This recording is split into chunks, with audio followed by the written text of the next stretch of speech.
Hello, everyone. We'll start in a couple of, like another minute. We'll let everybody get on to this call.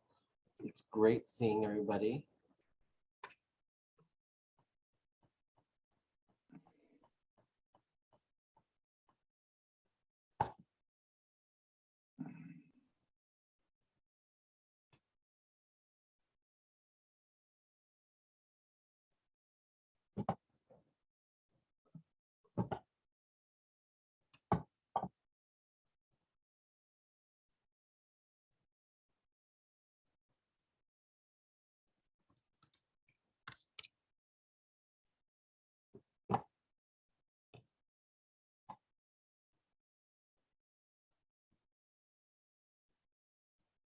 Hi. Well, good afternoon to everybody, and good morning to my friends on the West Coast, and also Happy Lunar New Year. So a couple of things we're going to be doing today is we're obviously getting ready for the National Legislative Summit, and we'll be talking a little bit about the Green Sheet and also the COVID protocols that exist in Washington, D.C. First, I just want to thank everyone for joining us today. It's great to see everybody. As many of you know, I'm Ji-Heng Lee, President and CEO of ACCT. And with my elevation as the new President and CEO of ACCT, one of the things that I've enjoyed most is giving my portfolio to somebody else.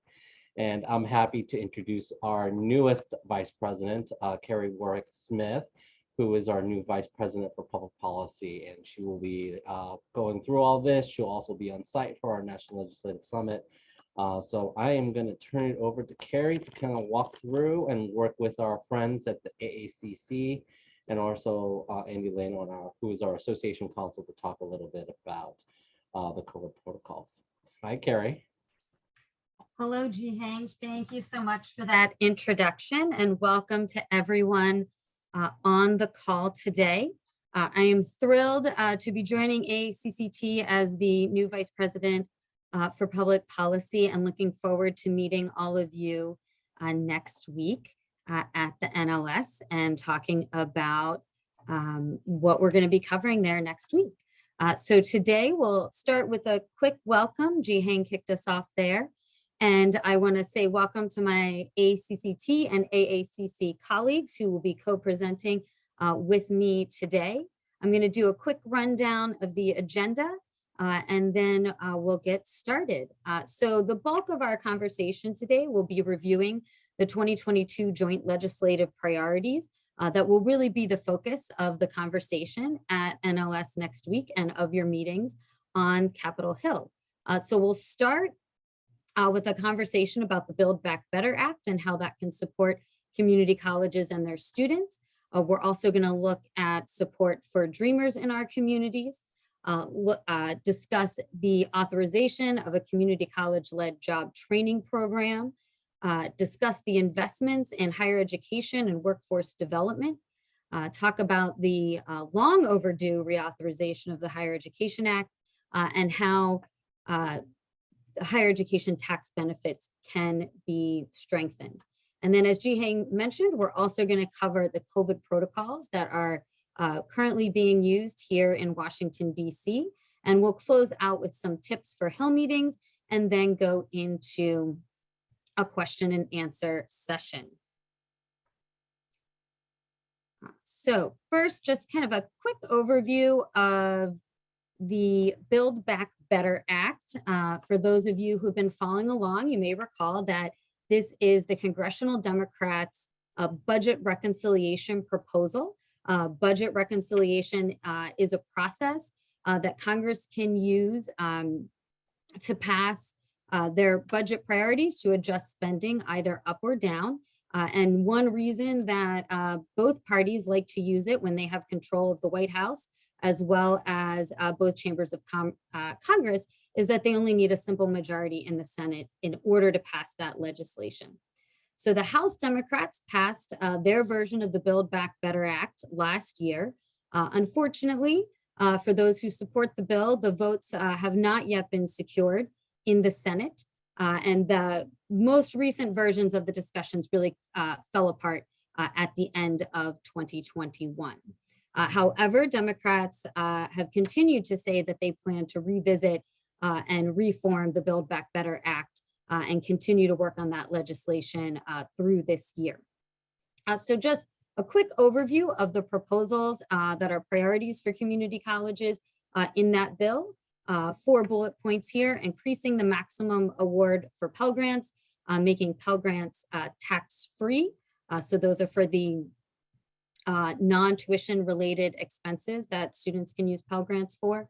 Establishing a college completion grant for institutions of higher education, and funding for community college-led workforce training programs. And with that, I'm going to turn over the slides to my colleague from AACC, Jim Hermes, who's going to talk about Dreamers. Thanks very much, Carrie, and welcome to the Community College Advocacy team. We look very forward to working with you in the years to come. As Carrie mentioned, my name is Jim Hermes. I'm AACC's Associate Vice President of Government Relations, for those who don't know me. And I'm going to take the next topic here on the dream sheet, as you see, on the green sheet, as you see, is support Dreamers. And really, this is a continuation of our longstanding call to pass the DREAM Act or similar legislation that gives Dreamers a path to citizenship. This issue for the past few years anyway has been somewhat on the back burner of Congress because the DACA program itself has been in place for one, and therefore at least some Dreamers were able to get protection from deportation and work authorization, though not a path to citizenship. And that took the immediacy of this issue away a little bit. However, recently, litigation challenging DACA has been successful. That is ongoing. That is likely probably to reach the Supreme Court at some point in their next term, perhaps. And that all that, should that continue to be a successful litigation challenging the DACA program, that does put this issue very much back on the front burner for Congress. The latest thing that happened up in Congress in this issue is that the Democrats did attempt to add a DREAM Act or a version of the DREAM Act onto the Build Back Better bill that Carrie was just talking about, but they were not able to do so because of the rules surrounding reconciliation bills, because it's not related enough to the budget. So that was unsuccessful in terms of doing that, and that leaves them again back in the space where they have been in terms of needing to pass a bill on a bipartisan basis, something that can get at least 10 Republicans to support it in the Senate. So we continue to call for a passage of such legislation, and that's why you see it continued on the green sheet here. And then on the next slide, again, something we've been calling for some time now, and have had at times a community college-led job training program. Essentially, we want an authorization and ideally funding of that program as well. We've had this in the past through the TAC program most recently, and actually we have one now that's much smaller scale, the Strengthening Community College Training Grants program. But even before TAC, we had the community-based job training grants program. We want to get that program authorized to put it on a solid footing so we can grow it over time. Again, here, this has ties to the Build Back Better Act, which does contain a community college-led job training program, a new program, as well as a reauthorization of the TAC program. Those are two of the possible options for achieving this goal. There are some other legislative vehicles, most recently the America Competes Act that the House is acting on, that also contains a reauthorization of the TAC program. So we'll have to see how that moves forward as well. And lastly, I would just mention that this is also something that we're advocating in the context of the reauthorization of the Workforce Innovation and Opportunity Act. So you don't really have to worry so much about the various vehicles and ways that this might come across in terms of your advocacy. Really, the key message is that we have had successful large-scale efforts in the past through TACT in doing this, and we want to authorize a new program and grow that support for your institutions in your workforce education mission moving forward. From there, I will turn it over to Jose. Thank you, Jim. Thank you very much for that. And hello, everyone. Good afternoon. My name is Jose Miranda, ACCT Senior Government Relations Associate. I'm really excited to see many of you next week at NLS in person. I cannot wait. But one thing that we want to make sure that you emphasize as you go through your advocacy meeting, your Hill meetings, that's very critical is around appropriations and investments in higher education and workforce development. And just to uh, lay the foundation here, around this time of the year, typically we should be talking about the upcoming fiscal year in terms of federal funding, in terms of federal appropriations, as is the case over at least the last 5 years, if not longer. That's not the case right now. And in fact, in 17 days, the government could very well shut down without congressional activity. We're still operating under fiscal year 2021 funding levels. We're still operating under a continuing resolution that has allowed that extension beyond the September 30th deadline. So your advocacy, your voice is coming in at a critical time. Just today, the lead appropriators in the House and the Senate were meeting to talk and see if they could come up with a compromise in order to start moving those appropriations. There's still no news. There's no developments about that. And so the issue right now is that there is no over the top funding level for federal government, which means we cannot have a allocation for the labor age bill. We cannot have allocations for the Department of Education or the Department of Labor. But it's critical that that your Congress members understand how important these programs are. So we're talking about investments in student supports, investments in institutional supports, as well as in workforce training. The House passed a bill for FY22 funding last summer, which had very, very favorable numbers in a lot of these programs. The Senate Democrats introduced a marker proposal last year as well, late in the fall, that had very favorable numbers as well. But we know that because it's appropriations and it needs 60 votes in the Senate, it cannot move without a bipartisan effort, which is why they're negotiating. What we hope that you can do, regardless of what the number is, we know that the number will not be as high as the House. It likely will not even be a number between the House and the Senate, as historically we want to see. But we'll likely see a lower number, but there's still a possibility of having a substantial investment in funding compared to FY21 funding. So as you meet with your legislators, as you meet with your senators, your representatives, emphasizing the value of the Supplemental Educational Opportunity Grant and work study, emphasizing the value of student support programs like TRIO, Gear Up, C Campus, as well as the need for additional investments to support institutions through the Strengthening Institutions Program, as well as HBCUs, HSIs, and other MSIs that are available. And to Jim's point, continuing to invest and build up the small workforce training program that we have currently funded, which is the Strengthening Community College Training Grants, as well as CTE and basic education and general WIOA funding. So this is very critical. We hope that your voice comes at a critical time. It's going to be 2 weeks before that deadline. And if luck helps us a bit, there will be a compromise and there will be some movement on the appropriation side as well. Beyond that, we're also continuing to advocate on, like Carrie said, the long overdue reauthorization of the HEA. And key pieces that we're looking at that, obviously, it feels like it's going to be in the back burner for the next couple of months, but we still hope that there will be some movement around this, particularly around investing in basic needs supports for students. If there's one thing we as a community college sector knew even before the pandemic, but everybody realized as a result of the pandemic, is that being successful in higher education is not just about being able to enroll. It's about what are the other outside factors that can impact that student, such as housing, food, broadband.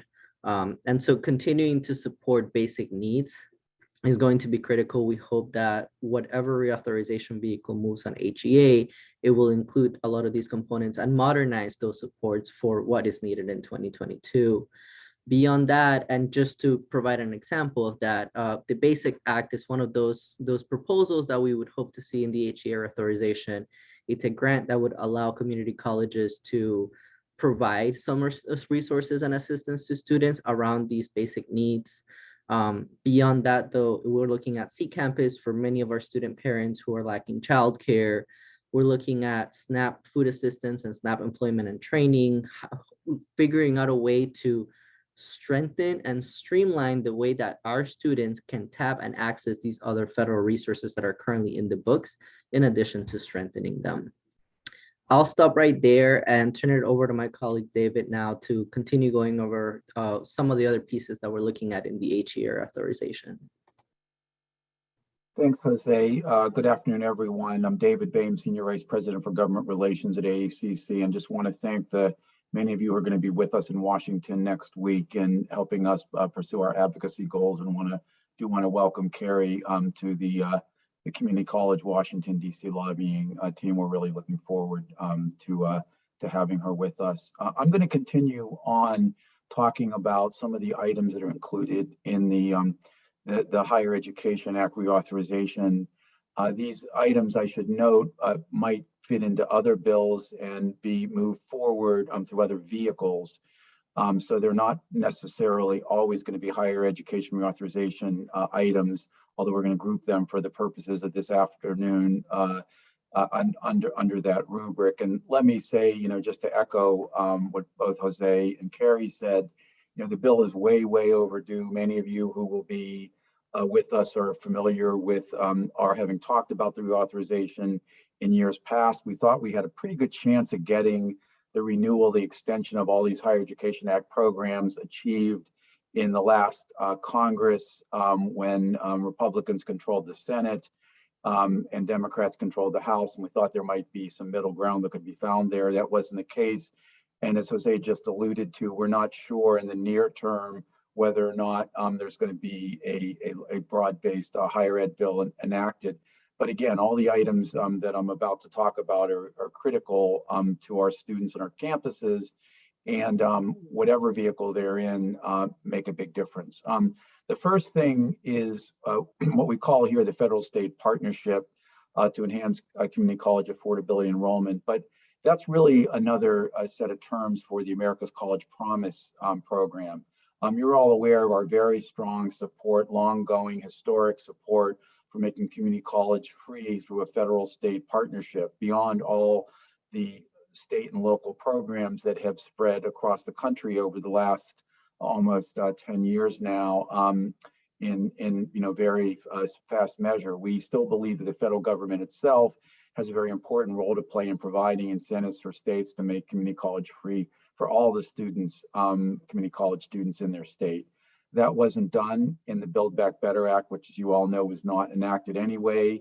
It was included in the original bill that was approved by the House Education Labor Committee, and then it was taken off before the bill was moved to the full House for cost reasons primarily and some policy reasons.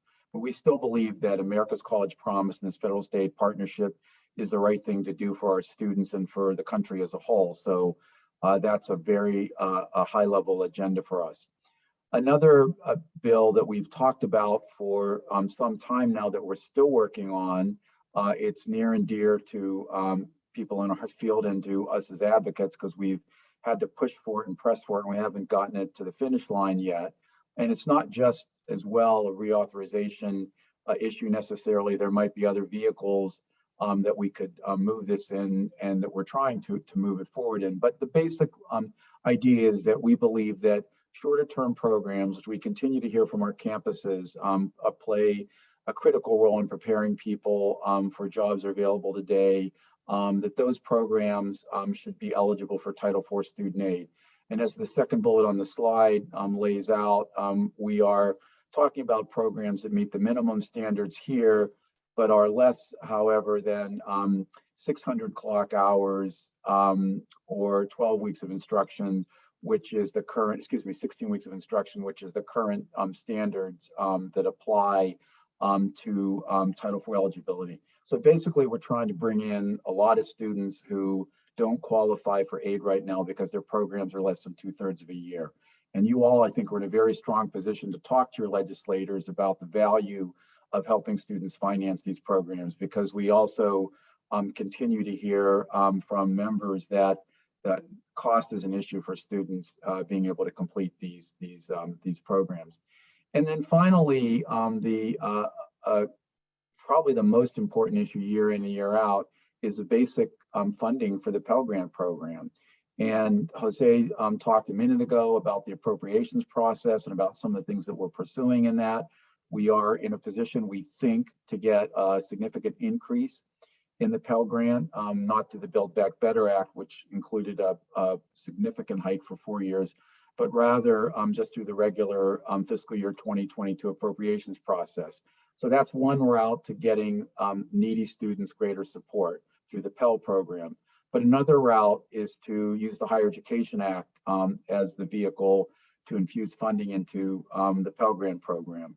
And so we encourage you to speak about that when you're meeting with offices. And I should just say that the Pell Grant program is perennially popular with members of both parties and the executive branch and Congress. And it's really a program that people resonate very strongly to. Some recent survey research data a few months ago came out that reinforced the American public's strong support for the program. So year in, year out, we do ask you to advocate for Pell as really being the most important program for our students.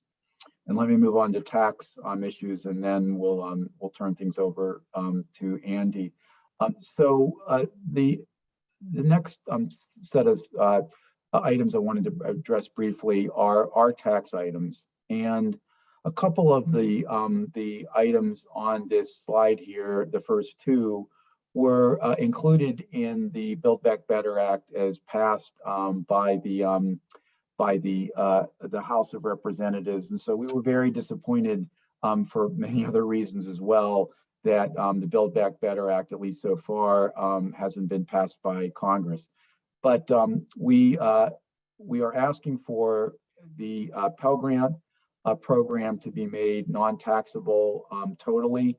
Currently, students have to pay taxes on anything that goes beyond their tuition and required fees, which means that a lot of community colleges pay taxes on grants. So the government's kind of taking away with one hand what it's providing to students with the other. And by definition, of course, if you get a Pell Grant, you're needy. So we think that that taxation should be end. Secondly, we're looking to change the way that the American Opportunity Tax Credit works. Some of you will remember my having spoken about that previously. We did have the issues that we are trying to change in the AOTC, which provides $2,500 a year. We did succeed in getting language that would have made community college students eligible to a much greater extent in the Build Back Better Act through changing the formula. That was also left on the table. And then finally, this is an item that wasn't in the Build Back Better. We've talked about it on and off over time, but the lifetime learning tax credit, which is provides up to $2,000 for students who don't qualify for the AOTC, but it only covers 20% of your eligible expenses, basically tuition. And the lifetime credit essentially goes to two very different categories of students. It goes to graduate and professional students because there's, by virtue of not being undergraduates, they don't qualify for the AOTC. And for students who don't qualify for AOTC because they're enrolled either less than half time or are non-credit students. And of course, that latter category, enrolled less than half time or non-credit, are community college students in large part. Unfortunately, the credit only covers 20% of their expenses. And so if you're a continuing education student and paying $800 for a course at a community college or $600, you get just that small fraction, $160 in the first case, and it just doesn't go very far. Whereas if you're a graduate professional student, you get a full $2,000. And we think on equity grounds, that's not good. And we think just directly and substantively, our continuing education students should be getting more benefit from this. So that's something else that we're pursuing. And all of these three issues fall within the jurisdiction of the House Ways and Means and the Senate Finance Committees. So that wraps up our issues that we are going to be asking you to lobby on next week. We'll take questions in a few minutes, but I think now, Andy, you're going to talk a little bit about some of the protocols. Yep. Thank you, David. Good afternoon, everyone. Great to be with you all today. I'm Andy Lane, Association Counsel at ACCT. We know that many of you have questions on our COVID-19 policies for the event, so I'm just going to be running through all the precautions that we're taking to try and protect everyone attending NLS. Everything that I'm covering today can be found on the NLS website under the COVID-19 policy section. So you can always refer back to that website if needed later. So first, everyone should be aware that there's a district-wide COVID-19 vaccination requirement that's been put in place by the DC mayor that's applicable across a range of businesses and events, including the NLS. So what this means for us is that attendees will need to provide on-site either one, proof of vaccination, or two, documentation of a religious or medical exemption with a negative COVID-19 test within the last 24 hours. If you are vaccinated, you do not need to provide a negative COVID test. And how you need to demonstrate proof of vaccination for the event has actually changed recently. We had previously been following the system we had for the Leadership Congress in San Diego this past fall, where attendees could upload their vaccination cards to a Safe Expo website in advance of the event. However, the Marriott Marquis is now going to be checking vaccination information on site, which means that you must bring either your physical vaccination card or documentation, or even just a picture of your card or documentation with you to the hotel. And you'll be asked for this when you check in. If you're not staying at the hotel, you can go to a Vax check desk the hotel has set up in the lobby. And just to clarify, if you submitted vaccination information via the Safe Expo portal, unfortunately, that cannot be used as proof of vaccination for the event. So at the hotel check-in or the check desk, after you show your proof of vaccination and photo ID, the hotel will issue you a wristband. You will then show this wristband at the ACCT registration desk to receive your meeting materials and your attendee badge. If for some reason you need to take your wristband off during the event or you lose it, you will have to go back to that desk to get a new one. And if you have a medical or religious exemption from vaccination, please reach out to me for forms to complete in advance of the event. And as I mentioned a few minutes ago, anyone with an exemption must also submit proof of a negative COVID-19 test within the past 24 hours. And the last point with the COVID-19 vaccination requirement is that this is a district-wide requirement across many businesses. So if you are going to eat in a restaurant or go out to an entertainment venue in DC outside the hotel, you're going to be asked for that information in those places as well. And those with exemptions should be prepared to provide updated negative COVID-19 tests as well. Second, I want to talk briefly about face masks. DC currently has in place a face mask requirement applicable to our event for both vaccinated and unvaccinated individuals in indoor public settings, so throughout the meeting space, unless you're actively eating or drinking. This also applies to presenters in the concurrent session rooms. We will be providing masks on site, and all attendees will need to comply with this DC requirement while the event is ongoing. And then finally, our friends at Simple Health Kit are going to be on site from February 6th through February 8th to provide optional free PCR COVID-19 testing to interested attendees. But again, COVID-19 testing is not required for vaccinated attendees, and this testing is not part of the required screening to enter the event. Results are going to be provided to attendees from those tests within 1 day. If you're interested, I encourage you to please stop by the Simple Health Kit desk at NLS to learn more. So those are really the key highlights of the COVID-19 precautions that we're taking for the event. I'm happy to answer any questions through the chat. My contact information is also on that NLS website I referenced earlier. So you can always reach out to me with any questions or concerns. So now I think I'll turn it back over to Jose. Thank you, Andy, and thank you so much for going through all those protocols. I know there's been a lot of questions from our members about what they should be prepared to bring, what they should be expected to show, so we really appreciated that. Another set of big topic that we've gotten a lot of questions about over the past couple of weeks, and even during the registration, was about Hill meetings and meeting with your legislators, whether those would be happening on Capitol Hill, whether those would be happening in person, if it was all virtual. So just to give you, I'm going to give you the general parameters of what we know so far. And what we do know is that Congress, the Capitol facility, all the Capitol buildings are still open for business. But that does not mean that they're necessarily open to the public. What that means is that if your individual member, if your individual senator is open to having an in-person meeting, they will let you know. When you show up there, you will have to coordinate with them, and a congressional staffer will have to escort you from the entrance of the congressional building to their office, have your meeting, and then they will also have to escort you out of the building, because only those that are escorted by congressional staff are allowed in the premises. Each individual office has the discretion to set their own individual meetings. A lot of them are still hosting in person, especially now as the infection rates in DC have stabilized, especially as a lot of these DC requirements have gone into place and in effect.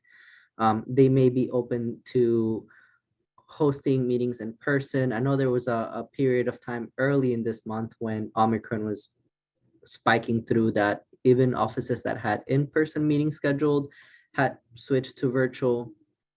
So what I would tell you all is that if you've already secured your meeting and you're in person, that's great. If you have not yet secured your meeting, definitely start by asking for an in-person meeting. And if an in-person meeting on the Hill is not a viable option, suggest alternative site locations, whether that's a coffee shop near the Hill, a coffee shop near the hotel, or at the hotel themselves. We do have a lot of these safety precautions in place now in the city. Many folks will be asked to provide their vaccination at various sites, so that can hopefully give peace of mind to staffers as they meet with you. If as a last resort, they're not able to because their office does not allow them to do in-person meetings at the time, then do take the virtual meeting. At the end of the day, what matters the most is that they get to hear from you. And like I alluded earlier, you're coming in at a critical time. We are about 2 weeks, a little over 2 weeks away from a deadline on government funding on the appropriations process. There's still ongoing conversations around Build Back Better. There's still ongoing conversations about various priorities that we have in mind. And so we want to make sure that your members listen from you what your priorities are, what your needs are. And if it has to be virtual at the very end, it's still, they will know that you made the trek down to DC. My advice when people have asked me is like, hey, it doesn't hurt if your meeting is scheduled for Tuesday or for Wednesday of next week. Send them an email on Monday and just check in and see if anything has changed, if they would be amenable to taking it in person, if it's already been scheduled for virtual.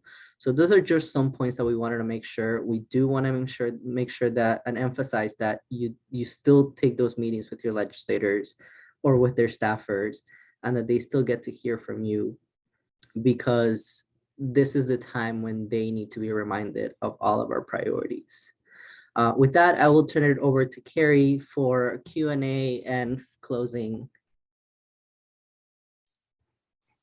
Thank you so much, Jose, and to Andy and David and Jim for sharing all of that great information. As you think of your questions and put them in the Q&A chat, we're sharing just a couple of additional resources for you. First up is the NLS website link that you'll see there. This PowerPoint and the recording of this session today will both be available at the NLS site. And if you haven't quite completed your registration, make sure to do that as well. And as you're preparing, check out the planning guide so that you're ready to go for the trip. Additionally, there are a lot more resources, information about the various policy proposals and the other work of each of our associations at the two advocacy links below. So I see that we already have a good group of questions building up. So let's dive into those. We'll kick it off with an Pell-related appropriations question. Are we still asking to double Pell, or are we just looking for an annual increase? Jose, you want to jump in there since you covered appropriations? Yeah, absolutely. So as you all know, both AACC and ACCT are part of the double Pell campaign, so that remains one of our longstanding asks. However, with what I said, we don't have a top line number for appropriations. The Pell Grant program as is cost on the appropriation side, on the discretionary side, at least around $23 billion annually. So doubling the award would be quite expensive to do it all in one sitting. It's not something that can be done through appropriations alone. And that's something that we've heard time and time again from appropriators. That is going to be something that needs to happen on the appropriation side as well as on the authorizing side. So what I say that to mean that we are continuously supporters of double Pell, but on our appropriations ask, we ask for as big as possible an investment and increase as they can provide. The proposals for this year on appropriations was a $400 increase, which is a historical increase on appropriations. Typically, we only get about between $100 to $200. So that's significant, and we want to push for at least that number in whatever final version comes to pass. But on appropriations alone, we're not likely to see a double Pell, which is why you don't see that framing in the language there right now. But we still continue to support and push for a doubling of Pell. Thank you so much, Jose. All right, David, we've got a tax question next. Do you have an offset to pay for the tax provisions, and or what tax vehicle or other legislative vehicle are you targeting to move these provisions, presuming Build Back Better is dead? Also, David, I'll say I'm interested on your thoughts about whether Build Back Better is dead or not. Okay, well, we don't have an offset on the tax-free Pell Grant and related provisions in that bill, which, as I described, include the American Opportunity Tax Credit. I will tell you, however, that the bill was scored officially by the Congressional Budget Office at a cost of $1.9 billion over 10 years, and that is a lot of money, except through the framework of federal budget and federal tax policy. And in that spectrum, 1.9 billion is really a rather small amount. So we weren't asked to provide an offset. One thing, though, that I would mention is that the Build Back Better Act did include enough revenue offsets that the bill was, depending on sort of whose estimates you relied upon, the bill came very close to being paid for in full on that 1.75 trillion that people heard about so many times, which of course was half of what the House Democrats originally moved to the Rules Committee before the package was trimmed. So despite the fact that all the attention was on the price tag of the Build Back Better Act, that in fact the overwhelming majority of it was offset by proposals that would have raised revenue. The Senate did have different ideas about how that should be done compared to what the House did. It was never clear exactly if the Democrats were going to agree what they would agree on in that regard. But I think it's worth noting that. In terms of whether or not there will be another vehicle that we're looking at, the answer is yes. We think that there's a lot of momentum behind doing something in the tax code, primarily getting back to what Carrie was talking about in terms of the Democrats having control, quite likely quite likely only through the end of this year, with the House assumed, or most pundits are projecting that the House will go Republican, and then that complete Democratic control of Congress and the executive branch will be over. And so they may use this reconciliation majority rules approach to move tax legislation. As for Build Back Better Act and whether or not it's dead, it seems to have slid fairly far back from the things that the Democratic leadership is talking about right now in terms of things that they're going to be moving, but there is a lot of interest in a lot of different provisions in those bills, and I would not count out the prospect of at least pieces of that legislation moving forward sometimes later in this Congress. The nomination for retiring Justice Breyer, of course, is going to take up a lot of time and attention in the coming months, and some other issues. Jose's talked about appropriations, but we are assuming that there is a possibility of this legislation moving, and that's why we're asking you in part to talk about some of the things that might be included in a revised, scaled back, Build Back Better Act. Thank you, David. I'm going to throw it over to Andy for some COVID questions. I'm going to put these two together. First, is the NLS COVID wristband removable for sleeping, showers, or outside, activities like restaurants? And then second, what type of masks will be distributed or required? Is a face shield acceptable? Yep. So for the first question, there should be a way to temporarily take off the wristband. You just really don't want to lose it during the event because you have to start all over. Since the wristbands are kind of being overseen by the hotel, I'd recommend just asking the person who gives you the wristband what's the best way, if you need to temporarily remove it, how to put it back on. In terms of the face mask question, a face shield by itself is not sufficient. If you want to wear a face mask with a face shield, that's fine, but you do need to have a mask underneath the face shield. The masks that ACCT will be providing at the event are cloth masks with a filter insert that goes along with that.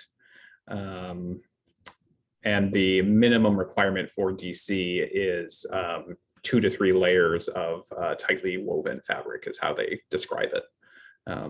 Hopefully that answers those questions. Thanks, Andy. All right, Jose, we have some questions about meeting scheduling.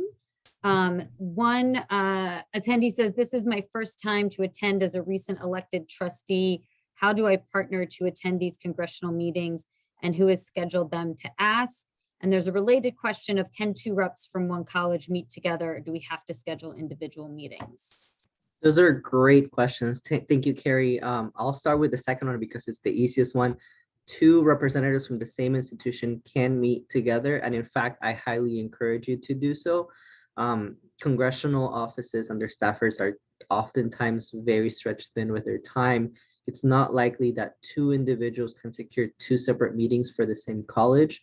So I highly encourage you to get together with the other members of your institution, be it trustee, president, students, administrators, and so on, and coming in together as a cohort so you can speak as one unified voice.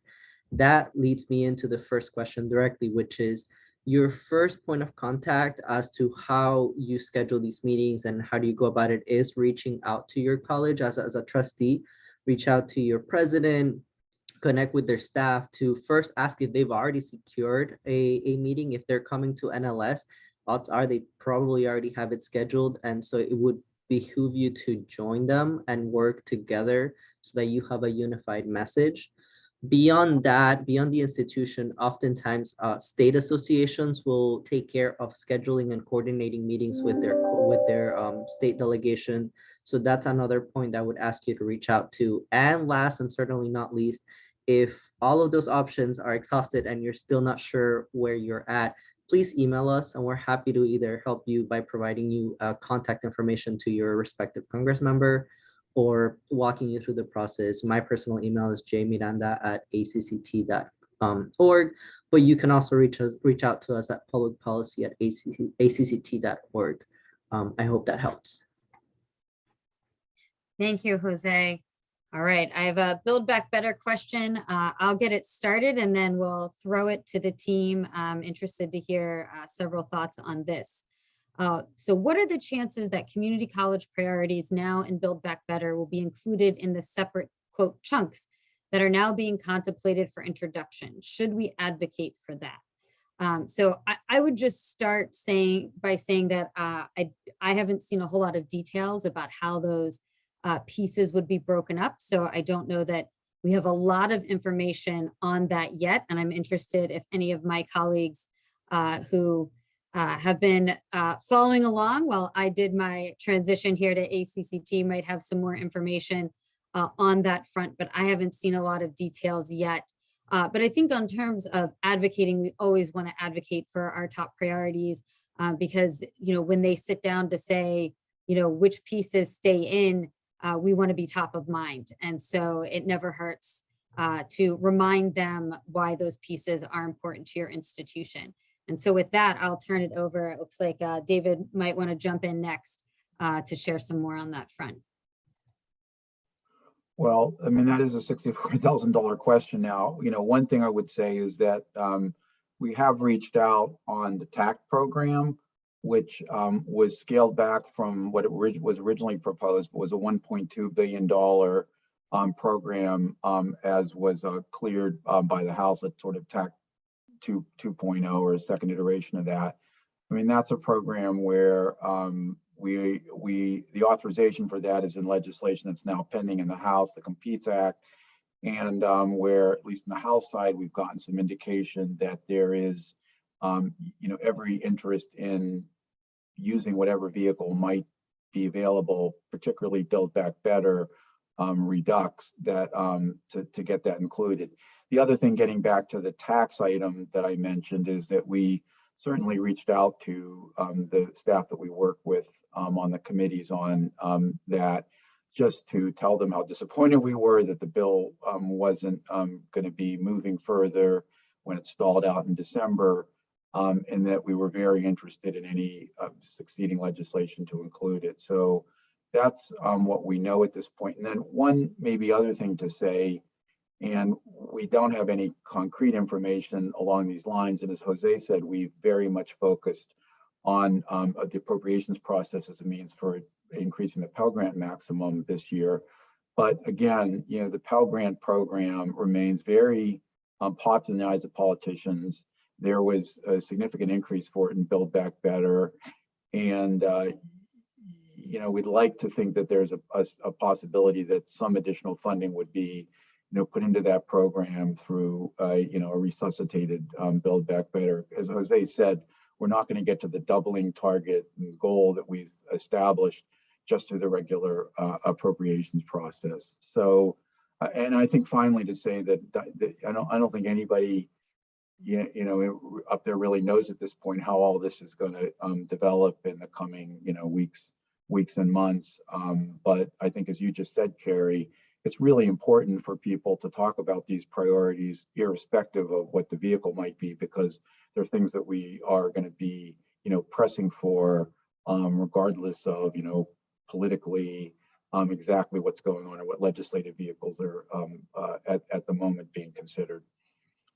Yeah, Gary, I would just add maybe one or two more points on to that. Is one, the thing that, and we're seeing the same reporting that you're all seeing at home. There really aren't at this point much, if anything, in the way of behind the scene details of how this might play out. But it does seem that the climate provisions in the Build Back Better Act might be the one major area that a lot of people can sort of coalesce around and move forward.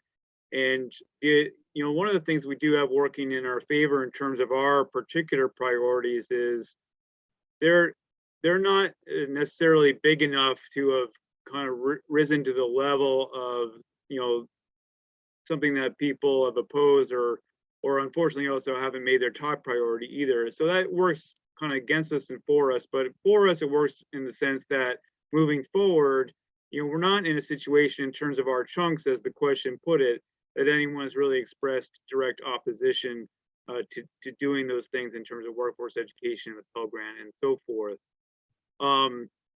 So I do think we, if something moves forward, we have that in terms of hope. And the final thing I would add is, in terms of your advocacy, something I didn't really mention earlier, was again, regardless of whether talking about Build Back Better or another vehicle, on your workforce education side, on your mission in that area, we're already hearing actually anecdotes about infrastructure projects that are funded by the previous infrastructure bill and people having a hard time finding workers to actually work on those projects. So, one of the things that we've been trying to pound home all year is, the goal in a lot of these things, including the climate stuff that I mentioned, is job creation in a number of areas.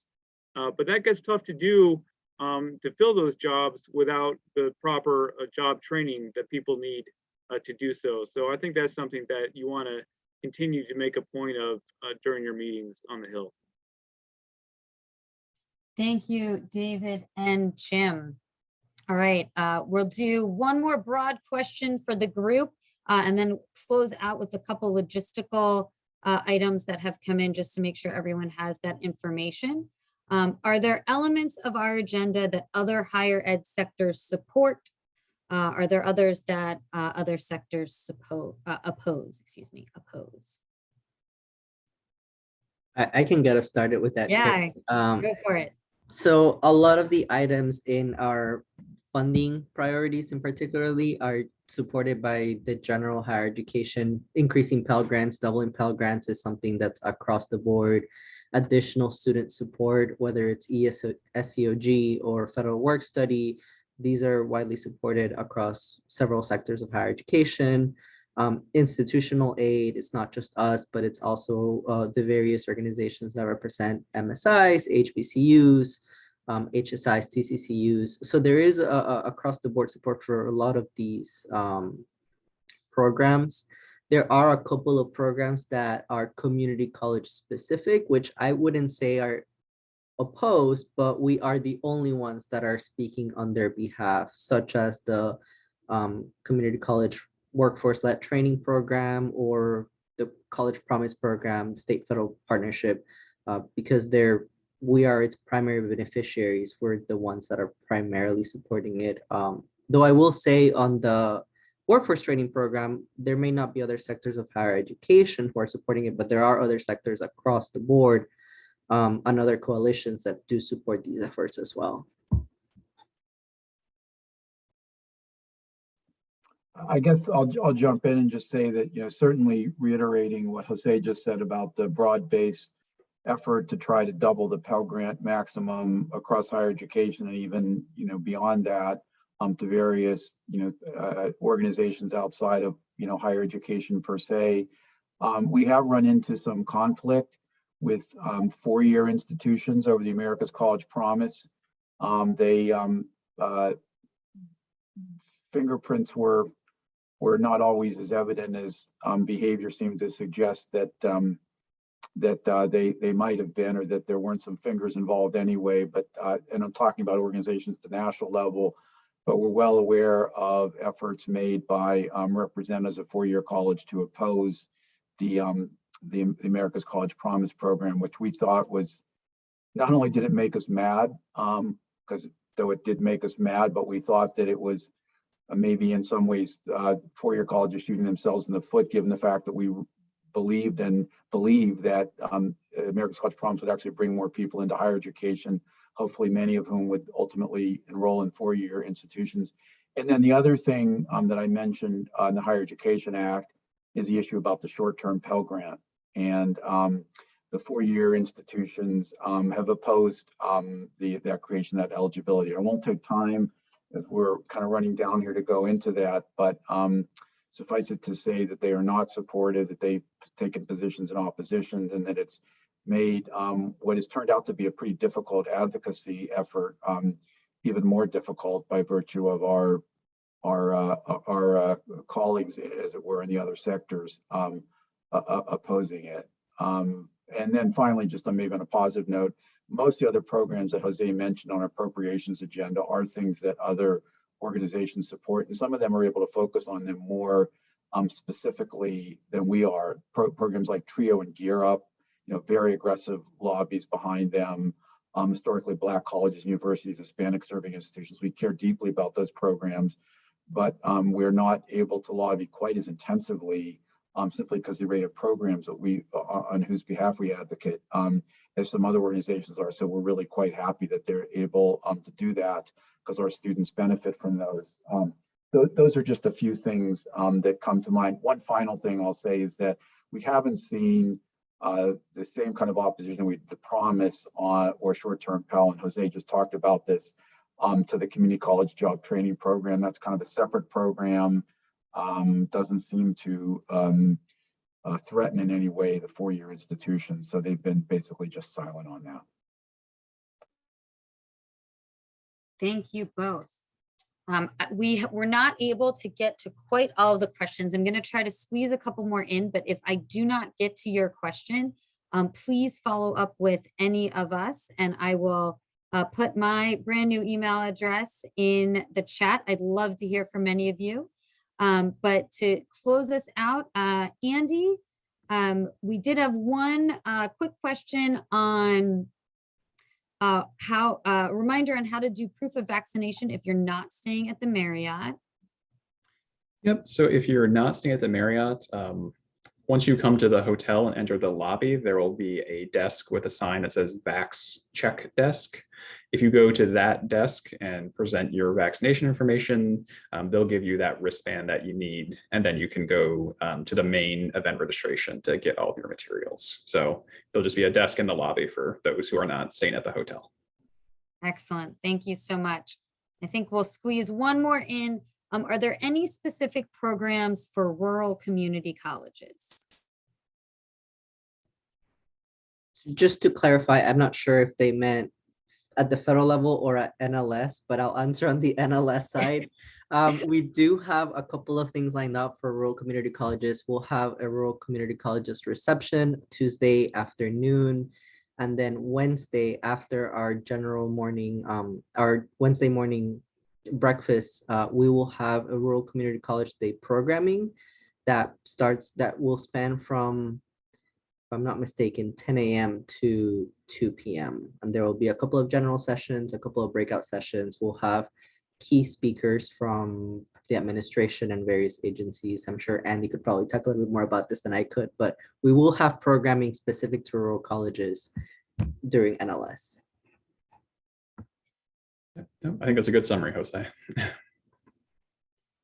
Thank you. Well, I will close us out here as we reach the hour. Thank you, everyone, for attending today. We are all looking forward to seeing you, for me, meeting you next week, as it will be my first in-person event with ACCT.